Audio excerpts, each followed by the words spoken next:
तर वेळ पडल्यास महायुतीमधून बाहेर पडू, पण उमेदवार मागे घेणार नाही. नवनीत राणा यांच्या विरोधामध्ये उमेदवार देण्यावर बच्चू कडू ठाम आहेत. अमरावतीचा खासदार सगळ्यांना सोबत घेऊन जाणारा पाहिजे, असं देखील बच्चू कडू यांनी म्हटलंय. खासदार कोणत्याही गोष्टीचं क्रेडिट घेणारा नसावा, असं देखील बच्चू कडू यांनी या ठिकाणी म्हटलंय आणि नवनीत राणा यांच्यावर एक प्रकारे निशाणा साधलाय.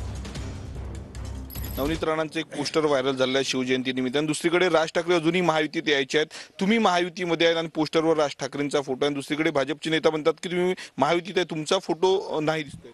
तो त्यांचा प्रश्न आहे. माझा आपण काही फोटो गिटोचा आग्रह करणारा इतका लहान आम्ही नाही आहे आणि आम्ही अतिशय लहान माणसं आहे. युतीच्या पोस्टरवर यावं, आमचा फोटो दिसावा, हे मुळातच आमचं काही ते डोकं नसते. आम्ही लोकांच्या मनात घर करू आणि त्या पद्धतीनं काम करू. विजय शिवतारे लोकसभा निवडणूक लढवण्यावर आग्रही होते बारामतीमधनं, परंतु काल त्यांची मुख्यमंत्र्यांनी उपमुख्यमंत्र्यांनी समजूत काढलेली आणि त्यांनी माघार घेतलेली आहे. तुम्ही ज्या पद्धतीनं उमेदवार उभा करताय, तुम्हाला काय एकनाथ शिंदेचे फोन आलेत का? फडणवीस जर आले तर तुम्ही माघार घेणार का? शिंदे साहेबांचा मी अतिशय आदर करतो, त्यांचा अतिशय मी मानही ठेवतोय. परंतु आता ही निवडणुका आमच्या प्रहारच्या गोष्टीनं अस्तित्वाची आहे. त्यांची आमची दोस्ती पण आहे. हे मित्रत्व तुटू नये या अमरावती जिल्ह्यापुरतं तरी त्यांनी आम्हाला तेवढी सवड द्यावी, तेवढं दुर्लक्ष करावं.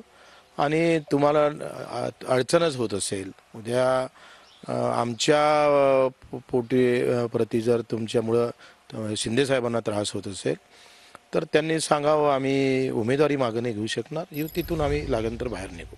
होते आमदार बच्चू कडू. कॅमेरामॅन दातोंडेसह मी स्वप्नील उमाप, TV9 मराठी, अमरावती.